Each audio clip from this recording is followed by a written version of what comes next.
Hello everyone, my self सी काजल डेरोलिया। उम्मीद करते हैं सब बहुत बहुत अच्छे होंगे। हमारा आज का जो सेशन है वो है related to MCQs of cash flow statement. अगर आप हमारे चैनल से पहले से जुड़े हो तो आपको पता होगा कि हमने इसके पहले भी एक सेशन अपलोड किया था related to cash flow statement, जहां हमने उसके 50 एमसीक्यूज डील किए थे। और उस क्लास में ये भी बताया था कि नेक्स्ट 50 एमसीक्यूज की क्लास हम बहुत जल्दी अपलोड करेंगे।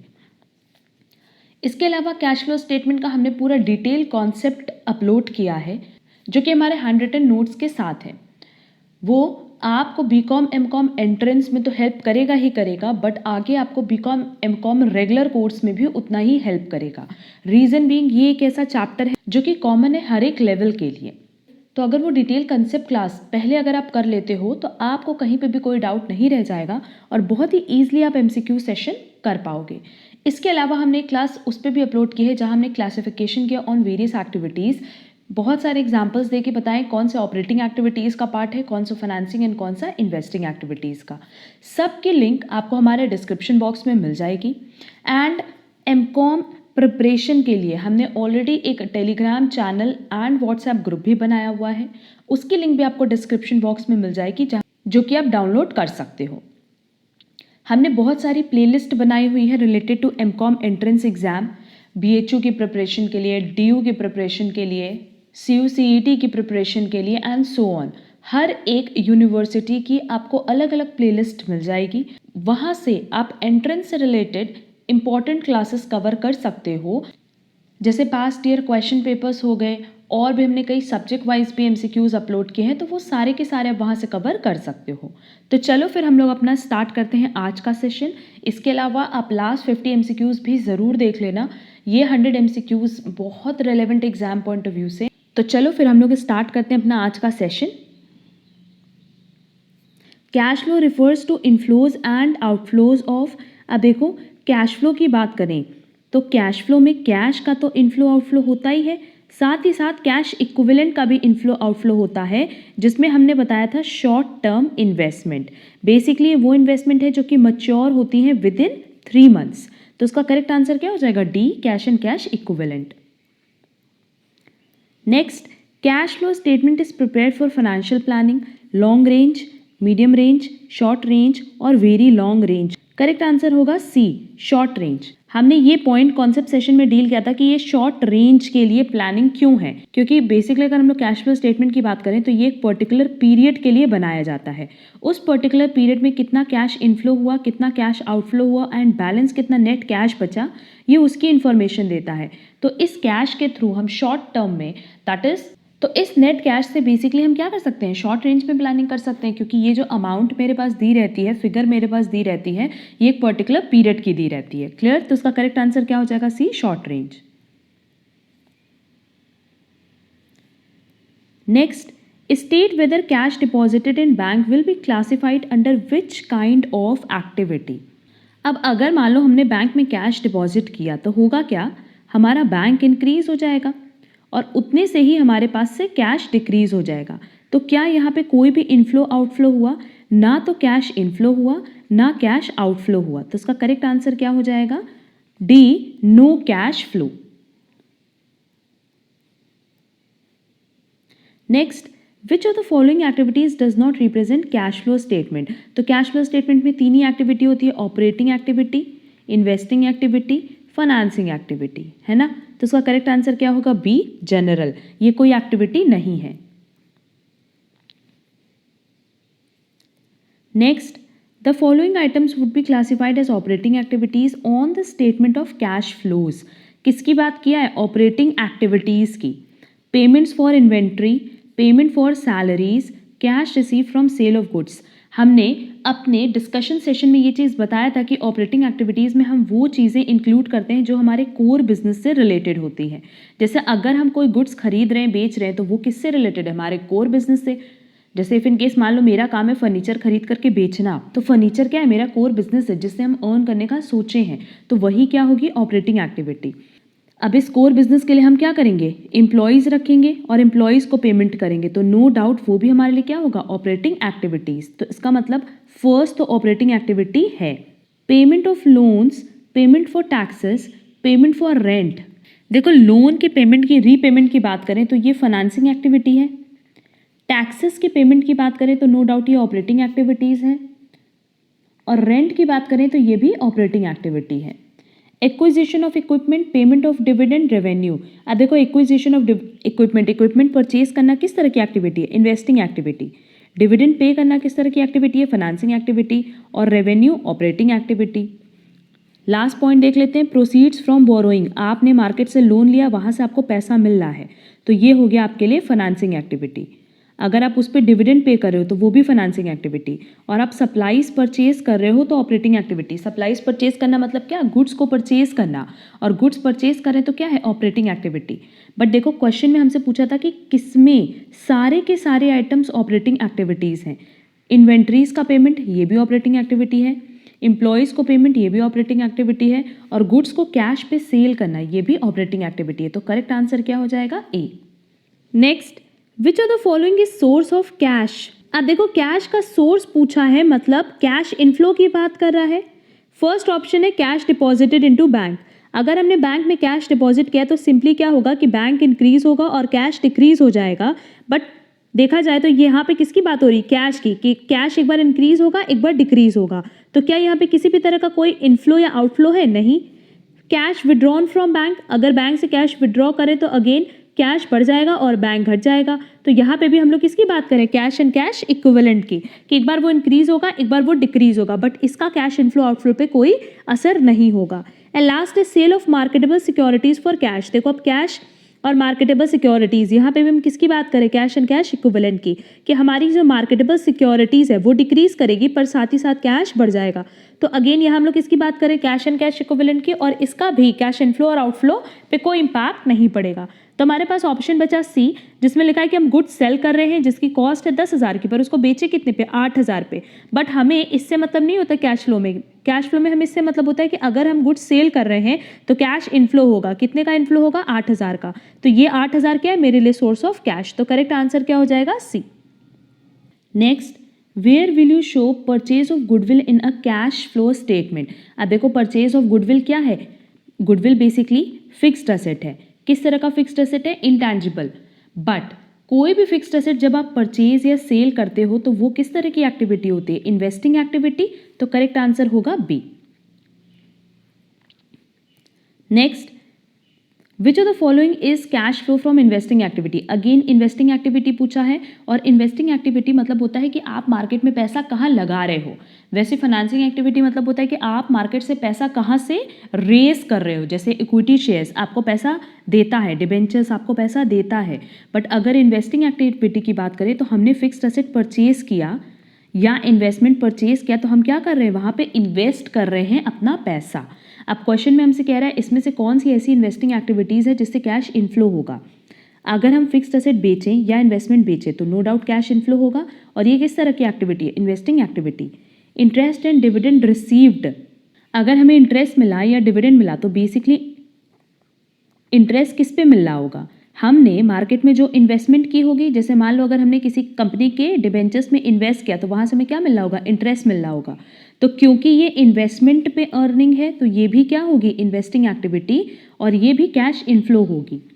Next, insurance claim receive from destruction of fixed assets. देखो फिक्स्ड एसेट्स से अगर फिक्स्ड एसेट के डिस्ट्रॉय होने पे इंश्योरेंस क्लेम मिलेगा तो वो किस तरह की एक्टिविटी है? Investing activity. क्यों? क्योंकि फिक्स्ड एसेट खुद इन्वेस्टिंग एक्टिविटी का पार्ट है। क्लियर? और हमने लास्ट क्लास में ये चीज़ बताई थी कि अगर मान लो गुड्स का लॉस होता है और उसकी जगह आपको इंश्योरेंस क्लेम मिलता है तो वो ऑपरेटिंग एक्टिविटी है। क्यों? क्योंकि गुड्स ऑपरेटिंग एक्टिविटी से रिलेटेड है। तो अगर हमें इंश्योरेंस क्लेम मिला तो ये भी तो कैश इनफ्लो है। इसका मतलब ये तीनों ही कैश इनफ्लो है। किससे? इन्वेस्टिंग एक्टिविटी से। तो करेक्ट आंसर क्या होगा? D, all of the above. Next, which of the following is not source of cash, मतलब इसमें से कौन सा कैश इनफ्लो नहीं है? Issue of shares. देखो शेयर्स इशू करते तो पैसा आता है। शेयर्स इशू करना मतलब क्या? जनरली कंपनी क्या करती है कि अपने कंपनी के शेयर्स मार्केट में इशू करती है ताकि वो पब्लिक से फंड्स रेज कर पाए, तो नो डाउट उसके पास पैसे आते हैं। परचेज ऑफ मशीनरी, जब हम मशीन खरीदेंगे तो नो डाउट हमें पेमेंट करना पड़ेगा, तो क्या ये सोर्स ऑफ कैश है? नहीं। सेल ऑफ असेट, असेट बेचोगे तो पैसा आएगा, डिविडेंड रिसीव करोगे तो भी पैसा आएगा। तो करेक्ट आंसर क्या होगा? B, purchase of machinery. अब देखो क्वेश्चन में हमसे कह रहा है कि the following items would be classified as financing activities on the statement of cash flows. Financing activity की बात की है, जैसे ही पेमेंट ऑफ इन्वेंट्री आया तो ये क्या हो गया, ऑपरेटिंग एक्टिविटी, तो हमें आगे बढ़ने की ज़रूरत नहीं है। सेल ऑफ गुड्स, ये भी क्या हो गया, ऑपरेटिंग एक्टिविटी, तो आगे बढ़ने की ज़रूरत नहीं है। प्रोसीड्स फ्रॉम बोरोइंग, जो आपने बैंक से लोन लिया उससे आपको कैश इनफ्लो हो रहा है, तो ये किस तरह की एक्टिविटी, फाइनेंसिंग एक्टिविटी, क्योंकि फाइनेंसिंग एक्टिविटी का मतलब होता है कि ऐसी एक्टिविटी जहां से आप फाइनेंस रेज करते हो या पैसे रेज करते हो। पैसे रेज करने के दो ही तरीके हैं, चाहे तो आप बैंक से लोन ले लो, या अगर आपको बैंक लोन नहीं देती है तो आप अपनी कंपनी के इक्विटी शेयर्स, प्रेफरेंस शेयर्स और डिबेंचर्स इशू कर दो पब्लिक को, ताकि वो आपको फंड्स दे पाए। पेमेंट ऑफ डिविडेंड, डिविडेंड आप किसको पे करोगे, इक्विटी शेयर या प्रेफरेंस शेयर को, एंड क्योंकि इक्विटी शेयर और प्रेफरेंस शेयर फाइनेंसिंग एक्टिविटी है तो उनको जो आप डिविडेंड दे रहे हो वो भी क्या होगी, financing activity. Repayment of debt, अगर हमने डिबेंचर होल्डर से पैसे लिए हैं और अब उनको वापस करें तो ये भी क्या है, फाइनेंसिंग एक्टिविटी। इसका मतलब पॉइंट सी में सारे के सारे क्या है, फाइनेंसिंग एक्टिविटी। लास्ट पॉइंट भी देख लेते हैं, लोन्स टू अदर, हमने दूसरे को लोन दिया। Return from loans to other, acquisition of land, अब लैंड अगर एक्वायर करें तो ये क्या हो गया, इन्वेस्टिंग एक्टिविटी, क्योंकि हम अपने पैसे को किसी फिक्स्ड एसेट में इन्वेस्ट कर रहे हैं। इसका मतलब ए, बी और डी, तो इसका करेक्ट आंसर नहीं है, इसका करेक्ट आंसर है C. Next, which of the following is not cash flow from financing activities. Issue of shares है, इशू ऑफ डिबेंचर्स है, इशू ऑफ बॉन्ड्स है, क्योंकि इन सब से पब्लिक पैसे दे पाएगी, क्योंकि इन सब से बेसिकली फर्म क्या करती है, बिजनेस क्या करता है, फंड रेज करता है। Redemption of preference shares, buyback of shares, अगर हमने शेयर होल्डर से पैसा लिया और वापस उनको रीपे कर रहे हैं या बायबैक अपने ही शेयर्स को वापस खरीद ले रहे हैं तो ये भी क्या है, financing activity. Payment of interest and dividend, no doubt ये इंटरेस्ट और डिविडेंड का पेमेंट किसको हो रहा होगा, डिबेंचर होल्डर्स को, या बैंक से जो लोन आपने लिया है उस पर इंटरेस्ट पे कर रहे होगे एंड डिविडेंड पे कर रहे होगे शेयर होल्डर्स को। इंटरेस्ट एंड डिविडेंड रिसीव्ड, अब देखो इंटरेस्ट एंड डिविडेंड रिसीव्ड किस पे होगा, लेट्स से हमने किसी कंपनी के डिबेंचर में इन्वेस्ट किया तो रिटर्न क्या मिलेगा, इंटरेस्ट। लेट्स से हमने किसी कंपनी के शेयर्स में इन्वेस्ट किया तो हमें रिटर्न क्या मिलेगा, डिविडेंड मिलेगा। तो कहीं पे भी इन्वेस्टमेंट करना किस तरह की एक्टिविटी है, इन्वेस्टिंग एक्टिविटी है, तो उससे जो अर्निंग होगी वो भी क्या होगी, इन्वेस्टिंग एक्टिविटी। तो करेक्ट आंसर क्या होगा, D, interest and dividend received. Next, which of the following is not application of cash, what is application of cash, cash outflow। In points पे भी देखो हमने डिटेल डिस्कशन किया हुआ है अपने कॉन्सेप्ट सेशन में, उसका हमने जो क्रक्स लिखवाया था हम वो यहाँ पे बता देते हैं कि कैश इनफ्लो होगा, दैट इज ऐड होगा तब जब इंक्रीज हो करंट लायबिलिटी में और डिक्रीज हो करंट असेट में, और कैश आउटफ्लो होगा दैट इज माइनस जब इंक्रीज हो करंट असेट में और डिक्रीज हो करंट लायबिलिटी में। ये क्रक्स हमने बोला था सारे पॉइंट समझाने के बाद कि ये चीज़ आपको ध्यान में रखना है, क्योंकि जब हम एग्जाम में क्वेश्चन सॉल्व करेंगे तो वहाँ हम कॉन्सेप्ट याद करने नहीं बैठेंगे, हम सिंपली याद कर लेते हैं ये चारों पॉइंट सो दैट एग्जाम में हमारा टाइम सेव हो। अब हमसे क्या बोला है कि इसमें से कैश का एप्लीकेशन ना हो, दैट कैश आउटफ्लो ना हो, तो इसका मतलब क्या होना चाहिए, कैश इनफ्लो होना चाहिए। और कैश इनफ्लो कब कब होगा, जब करंट लायबिलिटी बढ़ेगी या करंट एसेट घटेगा। देखो यहाँ करंट एसेट कौन कौन सा है, डेटर है, इन्वेंट्री है, प्रीपेड एक्सपेंसेस है, तीनों क्या हो रहा है, बढ़ रहा है। इसका मतलब इन तीनों ही केसेस में क्या होगा, कैश आउटफ्लो। अब देखो यहाँ पे ये चीज़ लिखा है कि अगर करंट लायबिलिटी इंक्रीज हो रही है तो भी कैश इनफ्लो होगा। जैसे यहाँ लिखा है बिल्स पेबल, ये क्या है, करंट लायबिलिटी, ये इंक्रीज हो रहा है, इसका मतलब यहाँ क्या होगा, कैश इनफ्लो। क्लियर, बस ये क्रक्स याद रखना ताकि एग्जाम में तुम लोग को प्रॉब्लम ना हो। Next, how will you treat payment of interest on debentures while preparing a cash flow statement. अब देखो इंटरेस्ट ऑन डिबेंचर्स दे रहे हैं तो डिबेंचर्स इशू किया होगा, डिबेंचर्स इशू किया होगा तो वो क्या है, फाइनेंसिंग एक्टिविटी है, और फाइनेंसिंग एक्टिविटी की वजह से अगर कोई एक्सपेंस अराइज हो रहा है तो वो भी क्या होगा, फाइनेंसिंग एक्टिविटी। तो करेक्ट आंसर क्या हो जाएगा, C. Next, cash flow statement is based on no doubt cash basis, क्योंकि जब कैश आता है तो हम उसको कैश इनफ्लो मान के ऐड करते हैं, और जब कैश जाएगा तो वो कैश आउटफ्लो होगा दैट इज माइनस। तो जो भी ट्रांजैक्शन होते हैं वो किसके बेसिस पे होते हैं, कैश बेसिस पे। और ये इंपॉर्टेंट क्वेश्चन है, इस क्वेश्चन पे हमने लास्ट एमसीक्यू सेशन में भी डिस्कशन किया था। Next, while calculating cash flow from operating activities which will be deducted। अब देखो को अगेन वही चीज़ दिया हुआ है ना जो अभी हमने एडलेस बताया था, तो हमसे क्वेश्चन में क्या कह रहा है, डिडक्ट करने के लिए। और सब्ट्रैक्ट करने के लिए दो चीज़ थी, एक अगर हमारी करंट लायबिलिटी घटी तो इसका मतलब हमने उनको पेमेंट किया होगा तो माइनस करेंगे, और करंट एसेट बढ़ा इसका मतलब हमने अपना पैसा फंसाया होगा तो माइनस करेंगे। देख लेते हैं, पहले करंट एसेट ढूंढते हैं। ये करंट एसेट है, ये भी करंट एसेट है, ये भी करंट एसेट, तो उसके इंक्रीज की बात कर रहा है कि अगर इंक्रीज होगा तो हम क्या करेंगे, माइनस। देखो यहाँ पे डिक्रीज हो रहा है मतलब फर्स्ट गलत है और लास्ट भी गलत है। सिर्फ सी पॉइंट में ये देखो एप्लीकेबल है कि इंक्रीज इन करंट एसेट या decrease in current liability. Current liability क्या है, ट्रेड पेबल, बट देखो वो बढ़ रही है, इसका मतलब कैश इनफ्लो हो रहा होगा। अगर पेमेंट हो रहा होता तो उस केस में कैश आउटफ्लो होता। क्लियर? तो उसका करेक्ट आंसर सीधे सीधे क्या हो जाएगा, सी, क्योंकि इसमें इंक्रीज हो रहा है करंट एसेट, मतलब आप अपने पैसे को और फंसा रहे हो तो आपको क्या करना होगा, minus, that is cash outflow. अब देखो इसीलिए हमने यहाँ पे क्रक्स तुम लोग को याद करा दिया है, क्योंकि वहाँ एग्जाम में आपको हर एक क्वेश्चन के लिए सिर्फ 1 मिनट मिलता है। वहाँ बैठ के आप इसका कॉन्सेप्ट नहीं याद करोगे, कॉन्सेप्ट क्लास आप ज़रूर देख लोगे सो दैट आपको क्लैरिटी हो जाए कि ये क्यों ऐड होता है, क्यों लेस होता है। Clear? Next, dividend paid by finance company is classified under which kind of activity while preparing a cash flow statement. अब देखो हमने ये पहले बताया था कि अगर financing company, let's say bank है या कोई फाइनेंशियल इंस्टीट्यूशन है या मान लेते हैं कोई म्यूचुअल फंड कंपनी है, हर केस में अगर ये लोग डिविडेंड पे कर रहे हैं बेटा, तो डिविडेंड किस पे पे कर रहे होंगे, शेयर्स पे जो इन्होंने मार्केट में इशू किया है। एंड जो मार्केट में इशू किया उससे बेसिकली इन्होंने क्या किया होगा, फंड रेस किया होगा, तो वो उनके लिए क्या है, फाइनेंसिंग एक्टिविटी। तो डिविडेंड पेड भी उनके लिए क्या होगी, फाइनेंसिंग एक्टिविटी। और हमने जहाँ पे क्लासिफिकेशन ऑफ वेरियस एक्टिविटीज़ पर डिस्कशन किया था वहाँ ये बताया भी था कि डिविडेंड पेड चाहे फाइनेंस कंपनी के लिए हो चाहे नॉन फाइनेंस कंपनी के लिए हो, दोनों ही केस में किसका पार्ट होता है, फाइनेंसिंग एक्टिविटीज़ का। तो करेक्ट आंसर हो जाएगा C.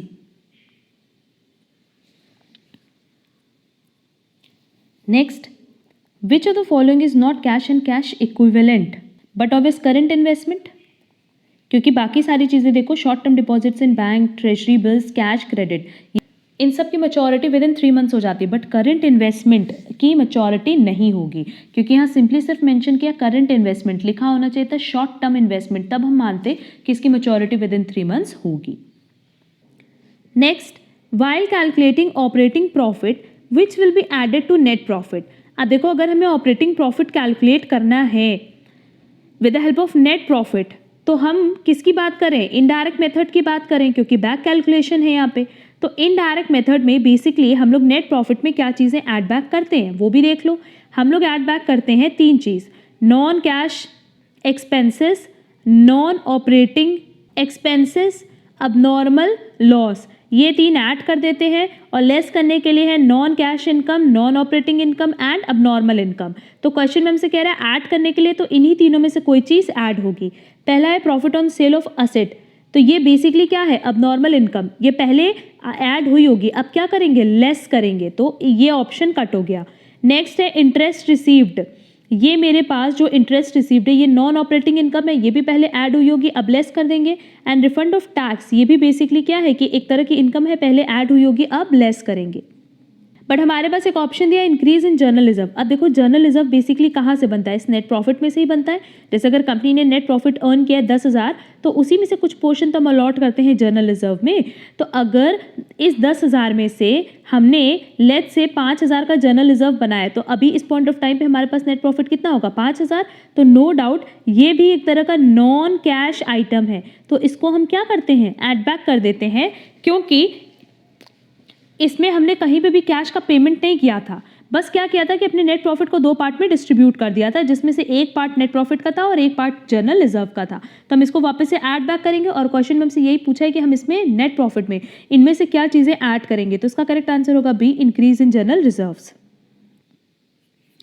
Next, dividend received by mutual fund company is a dash activity. ये हमने अपनी क्लासिफिकेशन ऑफ वेरियस एक्टिविटीज़ में भी डिस्कस किया था कि ये किसका पार्ट होगा, ऑपरेटिंग एक्टिविटी का। क्योंकि देखो म्यूचुअल फंड कंपनी वो कंपनी होती है जिनका काम होता है कि अपने इन्वेस्टर्स से फंड कलेक्ट करती हैं ये, और फिर उस फंड को ये इन्वेस्ट कर देती हैं उन कंपनीज़ में, किसी कंपनी के शेयर्स में, डिबेंचर्स में एंड बॉन्ड्स में। तो नो डाउट जब आप इन्वेस्टमेंट करो शेयर्स, डिबेंचर्स, बॉन्ड्स में, तो वहाँ से क्या रिटर्न मिलेगा, डिविडेंड और इंटरेस्ट। तो अगर म्यूचुअल फंड कंपनी को डिविडेंड मिल रही है तो वो उनकी किस बिजनेस की वजह से मिल रही है, कोर बिजनेस की वजह से, जो उनका काम है डेली का, कोर बिजनेस जो है उसी की वजह से उनको रिटर्न मिल रहा है, तो वो रिटर्न उनके लिए क्या हो जाएगा, operating activity. Next, cash flow from operating activities consist of operating profit consist करता है, increase decrease in current liability भी करता है, increase decrease in current liability भी करेगा। ये बेसिकली करंट असेट है। क्लियर? तो इसका करेक्ट आंसर क्या होगा? D, all of the above. Next, an example of cash flow from investing activity is cash revenue from operation. ये क्या है? Operating activity. Commission received, commission receive भी क्या है? ऑपरेटिंग एक्टिविटी है। Payment of cash for purchase of fixed assets, ये investing activity है। और डिविडेंड पेड क्या है? Financing activity. तो करेक्ट आंसर क्या होगा? C. Next, which of the following transaction does not involve flow of cash, मतलब जहां पे कोई कैश इनफ्लो या कैश आउटफ्लो ना हो। Cash receive from debtors, cash inflow है। Issue of bonds, cash inflow है, क्योंकि जब आप बॉन्ड्स इशू करोगे तो पब्लिक से पैसा मिलेगा। Sale of plant, cash inflow है। But declaration of final dividend, हमने तो यहाँ पे सिर्फ डिक्लेरेशन किया है, पेमेंट थोड़ी किया है, सिर्फ बताया है कि हम डिविडेंड का पेमेंट करेंगे। तो क्या यहाँ कोई कैश इनफ्लो कैश आउटफ्लो हो रहा है? नहीं। तो करेक्ट आंसर क्या होगा? D. Next, the following items would be classified as investing activities on the statement of cash flows. अब देखो, सेल ऑफ गुड्स जैसे आया, ये क्या हो गया? Operating activity. Proceeds from borrowing, financing activity. Sale of property, purchase of equity securities, loans to other. अब देखो, अगर हमने प्रॉपर्टी खरीदा, असेट खरीदा, तो इन्वेस्टिंग एक्टिविटी है। किसी कंपनी के इक्विटी शेयर्स को खरीदा तो भी इन्वेस्टिंग एक्टिविटी, इन्वेस्टमेंट हो रहा है। और दूसरे को लोन दे रहे हैं तो ये भी क्या है? Investing activity. तो करेक्ट आंसर क्या होगा? सी। पेमेंट्स फ्रॉम बोरोइंग, अगेन ये क्या हो गया बेटा? Financing activity. तो इस सी पॉइंट में सारे के सारे पॉइंट किससे रिलेटेड है? इन्वेस्टिंग एक्टिविटीज से। Next, which of the following items will not be adjusted in operating profit before working capital changes to find cash flow from operations? Bank overdraft, ये क्या है? कैश एंड कैश इक्विवेलेंट का part है। Cash credit भी और short term investment भी, ये तीनों के तीनों ही किसके पार्ट है? कैश एंड कैश इक्विवेलेंट के। तो उस केस में इन तीनों का ही एडजस्टमेंट हम ऑपरेटिंग प्रॉफिट के टाइम नहीं करते हैं, बल्कि जब हमारे पास कैश फ्लो आ जाता है ऑपरेटिंग एक्टिविटी से, इन्वेस्टिंग एक्टिविटी से, फाइनेंसिंग एक्टिविटी से, इन सब को टोटल करने के बाद हम इन सब का एडजस्टमेंट करते हैं। तो करेक्ट आंसर क्या होगा? ऑल ऑफ द अबव, कि हम इन सब को ही एडजस्ट नहीं करते हैं ऑपरेटिंग प्रॉफिट के कैलकुलेशन में या बिफोर वर्किंग कैपिटल चेंजेस के एडजस्टमेंट के पहले। Clear? Next, which of the following transaction does not involve cash outflow? Creditor को पेमेंट किया, कैश आउटफ्लो। अपनी कंपनी के शेयर्स परचेज किया, cash outflow. Purchase of marketable securities, अब देखो अगर हम लोग बात करें परचेज ऑफ मार्केटेबल सिक्योरिटीज की, तो बेसिकली यहाँ पे क्या होगा? कैश जाएगा बट मार्केटेबल सिक्योरिटीज आएगा। तो ये क्या करता है? कैश एंड कैश इक्विवेलेंट को रिप्रेजेंट करता है। अगर कैश डिक्रीज हो रहा है तो साथ ही साथ कैश इक्विवेलेंट इंक्रीज भी हो जा रहा है। तो क्या यहाँ पे कोई कैश आउटफ्लो माना जाएगा? नहीं, क्योंकि बेसिकली मार्केटेबल सिक्योरिटीज ऐसी सिक्योरिटीज होती है जो कंपनी होल्ड करती है और ये लिक्विडेट किया जा सकता है विद इन अ ईयर, और बेसिकली हम बोले तो विद इन 3 मंथ्स। तो क्योंकि हम दोनों केस में ही किसकी बात करें? कैश एंड कैश इक्विवेलेंट की, तो इसका मतलब यहाँ ना कोई कैश इनफ्लो होगा ना कोई कैश आउटफ्लो होगा। इंटरेस्ट पेड कैश आउटफ्लो होगा, तो इसका मतलब करेक्ट आंसर क्या होगा? C, purchase of marketable securities. Next, how will you deal increase in the balance of securities premium reserve while preparing a cash flow statement? अगर security premium reserve increase हो रहा है, इसका मतलब हमने शेयर्स इशू किया होगा। 10 रुपये के शेयर को हो सकता है हमने 12 रुपये पे इशू किया है, तो उस केस में ये जो 2 रुपीज़ है ये क्या है? सिक्योरिटी प्रीमियम रिजर्व, और इस 2 रुपये से क्या होगा? सिक्योरिटी प्रीमियम रिजर्व इंक्रीज हो जाएगा। क्लियर? तो इसका मतलब क्योंकि यहाँ पे इशू हुआ है शेयर्स का, तो ये किस तरह की एक्टिविटी है? Financing activity. Next, which of the following items are included in the adjustment to net income to obtain cash flow from operating activities? यहाँ पे हमसे किस मेथड की बात करें? इनडायरेक्ट मेथड की, कि हम नेट इनकम में और नेट प्रॉफिट में क्या चीज़ ऐड बैक करें कि हमारे पास cash flow from operating activities आ जाएगा। तो ये अभी हमने ऊपर क्वेश्चन नंबर 6 में समझाया भी था कि क्या क्या चीज़ें ऐड होती हैं और क्या क्या चीज़ें लेस होती हैं। Change in accounts receivable and acquisition of land. यहाँ पे क्या कह रहे हैं कि अकाउंट रिसीवेबल में जो चेंज है, या अगर हम लैंड परचेज कर रहे हैं तो बेसिकली ये इसका कोई एडजस्टमेंट नहीं होता है नेट प्रॉफिट में, क्योंकि एक्विजिशन ऑफ लैंड किसका पार्ट है? इन्वेस्टिंग एक्टिविटी का। नेक्स्ट है payment of divisible and depreciation expenses. तो डेप्रिसिएशन एक्सपेंसेस क्योंकि हमारे पास ये नॉन कैश एक्सपेंस है तो हम इसको क्या करेंगे, एडजस्ट करेंगे जब हम नेट इनकम का कैलकुलेशन करेंगे। नेक्स्ट है the change in inventory and depreciation expenses. तो देखो change in inventory and depreciation expenses, inventory में जो चेंज होता है हम उसको भी एडजस्ट करते हैं क्योंकि ये सिंपली क्या है, इन्वेंट्री हमारे करंट एसेट है और ऑपरेटिंग करंट एसेट में जो भी चेंज होता है उसका एडजस्टमेंट हम कब करते हैं, जब हम ऑपरेटिंग एक्टिविटीज का कैलकुलेशन करते हैं वाया इनडायरेक्ट मेथड। और डेप्रिसिएशन एक्सपेंसेस क्योंकि ये नॉन कैश एक्सपेंसेस है तो इसका भी हम एडजस्टमेंट कहाँ करते हैं, नेट इनकम में इसका एडजस्टमेंट करते हैं।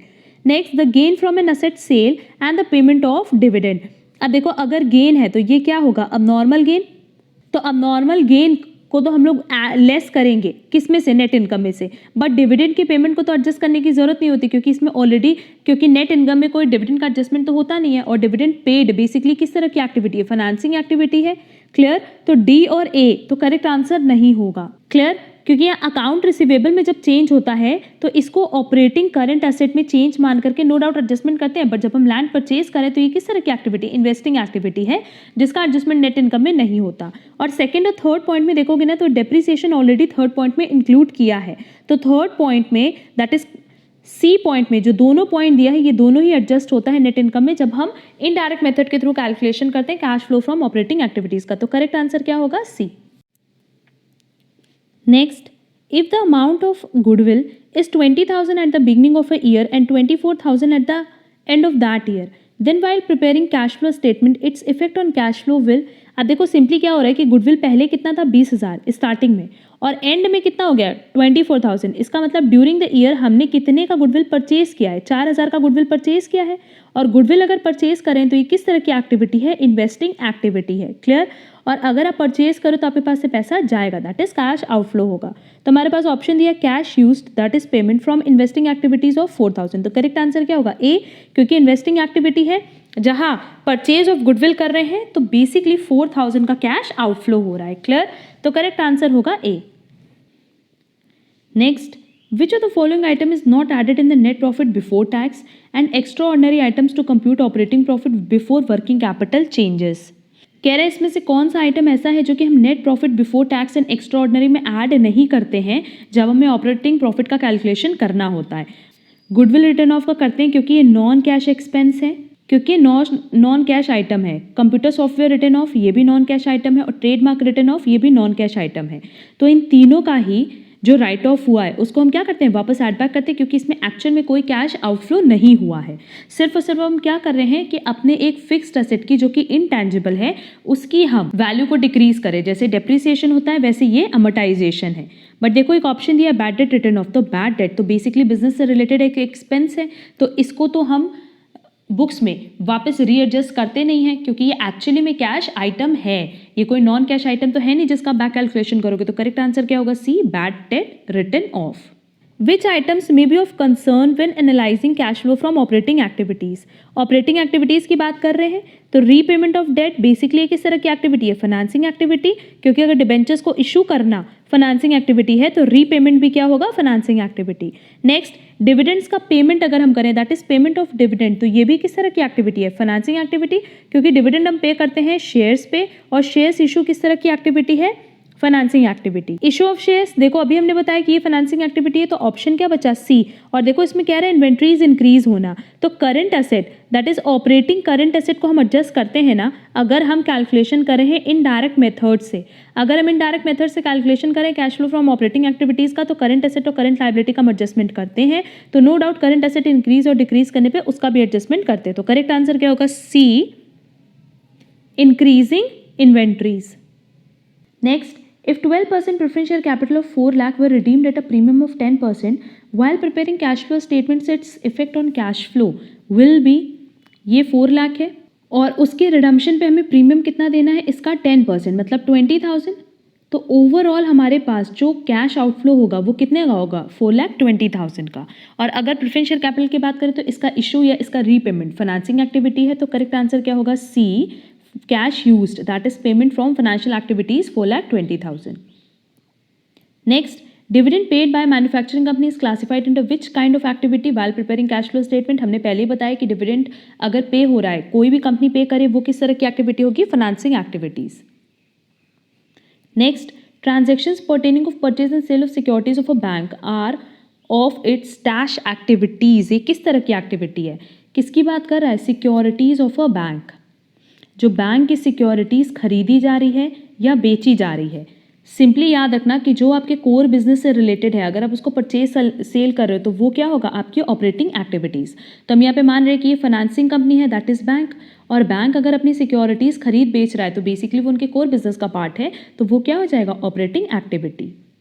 Next, cash flow statement is prepared as per accounting standard, no doubt 3। Cash flow statement किस अकाउंटिंग स्टैंडर्ड को फॉलो करता है, अकाउंटिंग स्टैंडर्ड 3 को।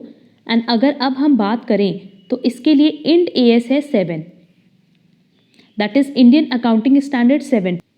Next, while calculating cash flow from operating activities which will be added. Again देखो, ये इस तरह का क्वेश्चन बहुत बार पूछ चुका है। ऐड क्या होगा, अगर हमारा करंट लायबिलिटी बढ़ रहा है तो ऐड होगा, और अगर हमारा करंट एसेट घट रहा है तो ऐड होगा। अब देखो, इन्वेंट्री, ट्रेड रिसीवेबल, ये दोनों ही करंट एसेट है और दोनों इंक्रीज हो रहा है, तो ये तो ऑप्शन है ही नहीं। और अगर इंक्रीज हो रहा है current liability, that is increase in creditor, correct answer होगा B. Next, an example of cash flow from investing activity is issue of debenture, क्या है, financing activity. Repayment of long term loan, financing activity. Purchase of raw material for cash, operating activity. तो option क्या बचा, D. अब देख लेते हैं, D लिखा गया, डी में लिखा है कि हम इन्वेस्टमेंट बेच रहे हैं और हम कौन है, नॉन फाइनेंशियल कंपनी। तो इन्वेस्टमेंट मतलब बेसिकली किसका पार्ट होता है, इन्वेस्टिंग एक्टिविटी का। वो आप खरीदो या बेचो, दोनों ही केस में वो क्या है, इन्वेस्टिंग एक्टिविटी। तो करेक्ट आंसर होगा D. Next, which of the following item is not considered as cash equivalent but of investment. क्योंकि बाकी सब तो मच्योर हो जाएगा विद इन 3 मंथ्स, बट अगर इन्वेस्टमेंट है तो बेसिकली करंट इन्वेस्टमेंट हम मानेंगे, और अगर ये करंट इन्वेस्टमेंट है तो उसकी मैच्योरिटी विद इन 3 मंथ्स नहीं होगी। Next, in determining cash flows from operating activities, that is indirect method, adjustment to net income should not include, क्या इसमें से include नहीं करेगा, वो देख लेते हैं। an addition for depreciation expense, ये तो एडजस्टमेंट होगा डेप्रीसिएशन का, क्योंकि ये नॉन कैश एक्सपेंस है, तो नो डाउट इसको ऐड बैक करेंगे। A deduction for bond premium amortisation, अब देखो यहाँ पे बोला है बॉन्ड प्रीमियम अमोर्टाइजेशन, तो बॉन्ड प्रीमियम का जब हम अमोर्टाइजेशन करेंगे तो इसका भी एडजस्टमेंट हमें करना होगा, क्योंकि ये भी किस तरह का आइटम है, नॉन कैश आइटम है। And addition of patent amortisation, अगर पेटेंट का अमोर्टाइजेशन कर रहे हैं तो बेसिकली क्या है, ये एक तरह का नॉन कैश एक्सपेंस है, जहाँ पे हम अपने एक फिक्स्ड असेट को अमोर्टाइज कर रहे हैं, और क्योंकि ये इनटेंजिबल फिक्स्ड असेट है इसलिए इसको अमोर्टाइज कर रहे हैं। अगर ये फिक्स्ड असेट होता, टैंजिबल फिक्स्ड एसेट होता, तो हम उसको डेप्रिशिएट करते, तो नो डाउट इसका भी एडिशन करेंगे। तो करेक्ट आंसर होगा C, an addition for a gain on sale of equipment. अगर हम इक्विपमेंट सेल कर रहे हैं तो हमें क्या हो रहा है, अब नॉर्मल गेन हो रहा है, उसको हमने ऑलरेडी ऐड कर दिया होगा, अब दोबारा क्या करेंगे, लेस करेंगे। बट हमसे क्वेश्चन में बोला कि हम क्या इसको वापस से ऐड करेंगे, नहीं, हम इसको वापस से ऐड नहीं, वापस से लेस करते हैं, तो क्या हम इसको इंक्लूड करेंगे, नहीं। तो करेक्ट आंसर क्या होगा, C. Next, which of the following is incorrect about the statement of cash flows? It provides information about the cash receipt and cash payment of the enterprise, ये correct है। It reconciles ending cash balance with the balance as per bank statement, ऐसा नहीं होता। जो हम statement of cash flow बनाते हैं, cash flow statement बनाते हैं, इसमें कहीं भी हम कोई रिकंसिलेशन नहीं करते हैं as per bank statement. It provides information about the operating investing financing activity, ये भी करेक्ट है। And it explains the deviation for cash from earnings, कहाँ से अर्निंग हो रही है ये भी बताता है। तो ए सी डी तो करेक्ट है, बट क्या करेक्ट नहीं है, बी, क्योंकि बी में कह रहा है कि कैश फ्लो स्टेटमेंट की हेल्प से हम बैंक रिकंसिलेशन स्टेटमेंट को रिकंसाइल करते हैं, तो करेक्ट आंसर क्या होगा, बी। और क्वेश्चन में हमसे यही चीज पूछा था कि इनकरेक्ट क्या है। Next, interest paid by the investment company will come under which kind of activity while preparing cash flow statement. तो सिंपल है ये तो, अगर हम इन्वेस्टमेंट कंपनी है तो इन्वेस्टमेंट कंपनी का काम क्या होगा, जैसे म्यूचुअल फंड कंपनी है तो उनका काम क्या है, लोगों से पैसे इकट्ठे करके किसी दूसरी कंपनी के शेयर्स में, डिबेंचर्स में, बॉन्ड्स में पैसे इन्वेस्ट कर देना, क्लियर। तो यहाँ से जो भी उनको इंटरेस्ट रिसीव्ड हो रहा होगा वो भी ऑपरेटिंग एक्टिविटी है, और जो रिसीव होगा तो वो पब्लिक से जो पैसा लिए थे, पब्लिक से पैसा ली थी इन्वेस्ट करने के लिए, तो पब्लिक को ये पैसा रिटर्न करेगी। जो इंटरेस्ट है जो उसने रिसीव किया है वो इंटरेस्ट किसको पे कर देगी, पब्लिक को। बट इंटरेस्ट रिसीव्ड हो या इंटरेस्ट पेड, दोनों ही उसके कोर बिजनेस से रिलेटेड है। क्योंकि बेसिकली म्यूचुअल फंड कंपनी का काम क्या होता है कि लोगों से, पब्लिक से पैसा लेकर के किसी भी दूसरी कंपनी की शेयर्स, बॉन्ड्स और डिबेंचर्स में इन्वेस्ट कर देना। तो नो डाउट वहाँ से जब आपको डिविडेंड इंटरेस्ट मिलेगा तो वो भी आपके कोर बिजनेस से रिलेटेड है, और जब आप पब्लिक को उसी डिविडेंड और इंटरेस्ट का हिस्सा दोगे तो वो भी आपके कोर बिजनेस से रिलेटेड है। तो करेक्ट आंसर क्या हो जाएगा? A, cash flow from operating activities. Next, an example of cash flow from operating activity is, ये तो सिंपल है। अगर ऑपरेटिंग एक्टिविटी की बात करें तो कोर बिजनेस से रिलेटेड बात करते हैं। जनरली किससे बात करते हैं? Related to goods and services. तो करेक्ट आंसर क्या होगा? A, cash receive from sale of goods and services, क्योंकि लॉन्ग टर्म इन्वेस्टमेंट ये इन्वेस्टिंग एक्टिविटी है। इंटरेस्ट रिसीव्ड किस पे होता है? Interesting activity. And issue of debentures क्या होता है? Financing activity. तो करेक्ट आंसर होगा A. Next, which of the following is an example of cash flow from operating activities? Again question में ऑपरेटिंग एक्टिविटीज पूछा है। इशू ऑफ शेयर्स क्या है बेटा? फाइनेंसिंग एक्टिविटी, क्योंकि यहाँ आप पब्लिक से फंड रेज करते हो। Purchase of machinery, purchase of inventory, ये क्या है? परचेज ऑफ इन्वेस्टमेंट, ये क्या है? इन्वेस्टमेंट एक्टिविटी, क्योंकि इन दोनों ही केसेस में आप कहीं मार्केट में पैसे इन्वेस्ट कर रहे हो। But purchase of inventory for cash, अगर हम स्टॉक की बात कर रहे हैं कि हम स्टॉक परचेज सेल कर रहे हैं, गुड्स परचेज सेल कर रहे हैं, तो इसका मतलब क्या है कि ये हमारे कोर बिजनेस से रिलेटेड है। और ये किस तरह की एक्टिविटी हो जाएगी? Operating activity. तो करेक्ट आंसर होगा डी। नेक्स्ट,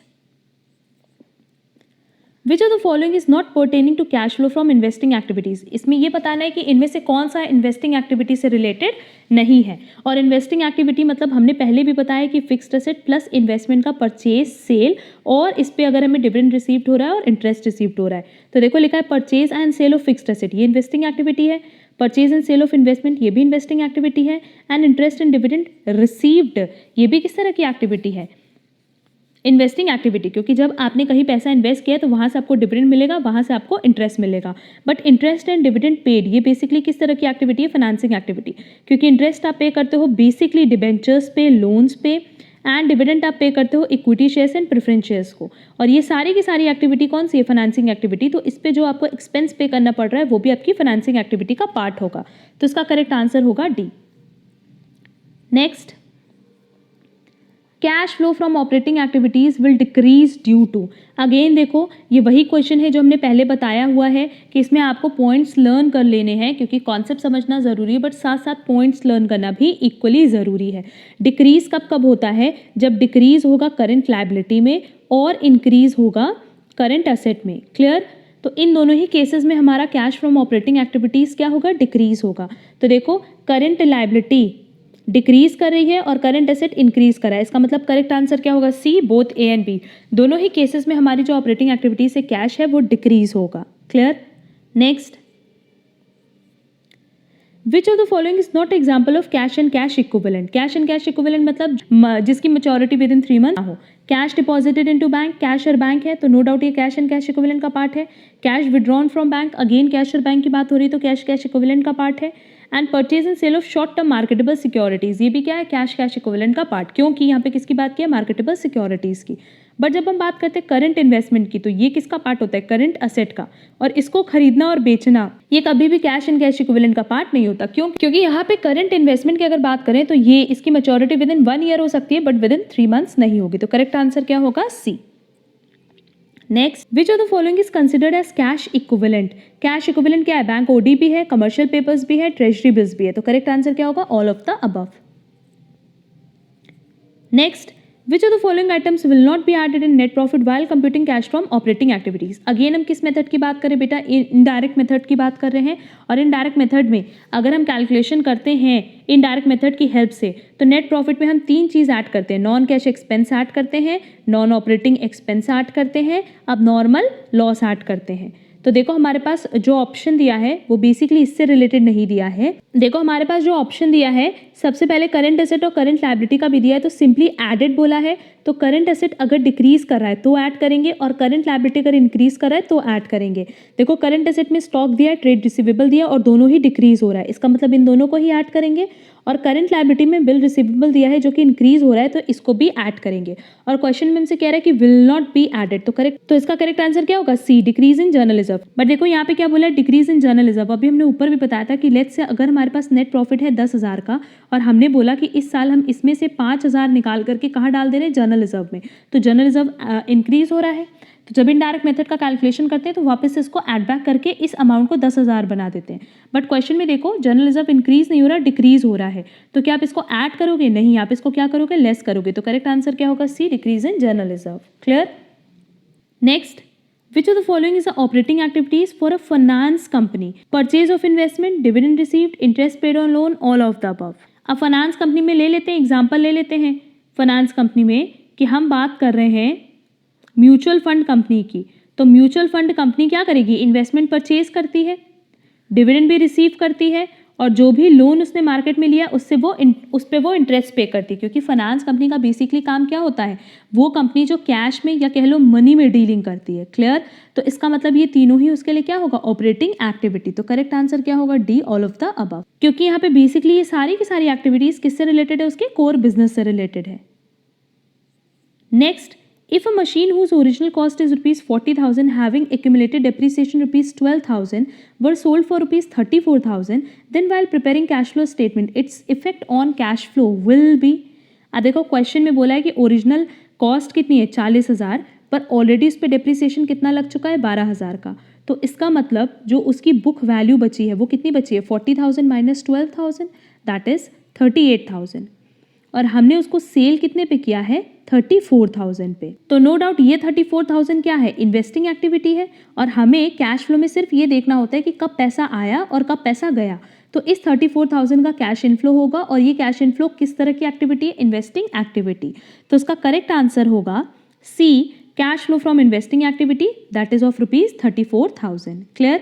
यहाँ पे प्रॉफिट और लॉस से वैसे भी हमें कोई मतलब नहीं होता है, क्योंकि ये जो प्रॉफिट और लॉस है ये अब नॉर्मल आइटम है, और अब नॉर्मल आइटम का तो हम वैसे भी एडजस्टमेंट नहीं करते अगर हम डायरेक्ट मेथड से क्वेश्चन सॉल्व कर रहे हैं तो। क्लियर? और इनडायरेक्ट मेथड में भी तब करते हैं जब हमें बैक कैलकुलेशन करना होता है, तो वापस से हमें चीज़ें एडलेस उसको नलीफाई करना ही होता है। इसका मतलब इसका कोई एडजस्टमेंट होता ही नहीं है बुक्स में। और सिंपली अगर कैश फ्लो स्टेटमेंट की बात करें तो सिर्फ हम किसकी बात करते हैं? कैश इनफ्लो और आउटफ्लो की। Next, which of the following item will not be deducted from the net profit while computing cash from operating activities? अब कह रहा है will not be deducted, कौन सा इसमें डिडक्ट नहीं होगा? बेसिकली डिडक्शन क्या होता है? अगर डिक्रीज हो रहा है हमारी करंट लाइबिलिटी में तो उसको हम डिडक्ट करते हैं, इंक्रीज हो रहा है करंट एसेट में तो हम उसको डिडक्ट करते हैं। यही करते हैं। तो देखो यहाँ पे कह रहा है कि जो स्टॉक की वैल्यू है वो क्या हो रही है? इंक्रीज हो रही है, तो नो डाउट इसको डिडक्ट करेंगे। क्रेडिटर की value that is current liability की वैल्यू डिक्रीज हो रही है तो इसको डिडक्ट करेंगे। आउटस्टैंडिंग सैलरी, अगेन ये क्या है? करंट लायबिलिटी है, ये डिक्रीज हो रही है तो उसको डिडक्ट करेंगे। बट हमारे पास ऑप्शन बचा increase in value of goodwill, तो करेक्ट आंसर क्या होगा? सी। क्योंकि अगर हम लोग नेट प्रॉफिट की बात करें तो इसमें गुडविल की वैल्यू अगर बढ़ती है या घटती है तो क्या हम उसका एडजस्टमेंट करते हैं? नहीं करते हैं। उसको हम कहाँ एडजस्ट करते हैं? इन्वेस्टिंग एक्टिविटी का पार्ट बनाते हैं। क्लियर? और हमसे क्वेश्चन में ये पूछा था कि ऑपरेटिंग एक्टिविटी के कैलकुलेशन में क्या यूज करेंगे, तो इसका करेक्ट आंसर होगा C, increase in value of goodwill. अब देखो यहाँ पे रिमेनिंग 50 क्वेश्चंस मेरे कवर हो गए, क्योंकि इसके पहले हमने ऑलरेडी 50 एमसीक्यूज अपलोड किए थे और आज की क्लास में ये 50 एमसीक्यूज हमने डिस्कस कर लिए हैं। ये मेरा लास्ट क्लास था कैश फ्लो स्टेटमेंट पे, और अगर कैश फ्लो स्टेटमेंट में आप देखोगे तो हमने ऑलरेडी 2 सेशन अपलोड किए हुए हैं जहाँ हमने पूरा डिटेल कॉन्सेप्ट डील किया है। उसका हैंड रिटन नोट्स हमने अपने टेलीग्राम चैनल पे ऑलरेडी अपलोड कर दिया है। इसके अलावा हमने 3 क्लासेस अभी तक अपलोड किए जहाँ हमने फर्स्ट क्लास में सारे एग्जाम्पल्स डिस्कस किए थे related to operating, financing and investing activity, and बाकी दोनों सेशन हमारा एमसीक्यूज पे बेस्ड था। अब अगर ये क्लासेस देखोगे ना तो आप चाहे एमकॉम एंट्रेंस की बात करो चाहे बीकॉम एंट्रेंस की बात करो, हर एक एंट्रेंस एग्जाम के लिए बहुत इंपॉर्टेंट है कैश फ्लो स्टेटमेंट। एंड बहुत जल्दी हम एक क्लास अपलोड करेंगे जहां हम कैश फ्लो स्टेटमेंट के जितने इंपॉर्टेंट और रेलेवेंट क्वेश्चन है वो भी अपलोड करेंगे, क्योंकि कैश फ्लो स्टेटमेंट बहुत रेलेवेंट चैप्टर है उन लोगों के लिए जो BCom MCom regular course pursue कर रहे हैं। तो बेसिकली उनके कॉलेज एग्जाम में भी ये इससे क्वेश्चंस आने ही आने हैं कैश फ्लो स्टेटमेंट से। तो बहुत जल्दी हम न्यूमेरिकल सेशन भी अपलोड करेंगे, क्योंकि देखो सिंपली हमने फर्स्ट टाइम पहले स्टार्टिंग में भी बताया था कि जो बच्चे एंट्रेंस एग्जाम के लिए प्रिपरेशन करें बीकॉम एमकॉम, वो हमारे कॉन्सेप्ट क्लास देखने के बाद ये 3 क्लास देख ले जो कि बेसिकली एमसीक्यूज बेस्ड है। एंड वो स्टूडेंट्स जो BCom MCom regular course pursue कर रहे हैं उनको हमने ये चीज़ बता दी थी कि आप हमारे कॉन्सेप्ट सेशन के साथ साथ जो हम न्यूमेरिकल सेशन अपलोड करेंगे वो सेशन आप कवर कर लेना। उससे ये होगा कि आपको कोई भी नया क्वेश्चन एग्जाम में नहीं मिलेगा। इसके अलावा हमने ऑलरेडी अपना WhatsApp group and Telegram channel बनाया हुआ है एमकॉम एंट्रेंस प्रिपरेशन 2021 के लिए। और आप किसी भी यूनिवर्सिटी से एंट्रेंस एग्जाम की प्रिपरेशन क्यों ना कर रहे हो, आपके लिए जो एमसीक्यूज है ऑन कैश फ्लो स्टेटमेंट ये तो बहुत रेलेवेंट है। तो सिंपली ये सारे के सारे क्वेश्चंस बहुत अच्छे से आप प्रैक्टिस करके जाना। अगर आज के सेशन में आपको कहीं पे भी कोई प्रॉब्लम होगी तो आप कमेंट बॉक्स में कमेंट करके पूछ सकते हो, व्हाट्सएप पे पूछ सकते हो और टेलीग्राम चैनल पे भी पूछ सकते हो। उम्मीद करते हैं कि आपको हमारी क्लास पसंद आई होगी। अगर क्लास पसंद आई होगी तो हमारे चैनल को सब्सक्राइब ज़रूर कर देना सो दैट आपको आगे की क्लासेस के अपडेट्स मिलते रहें। आज के लिए बस इतना। Thank you so much.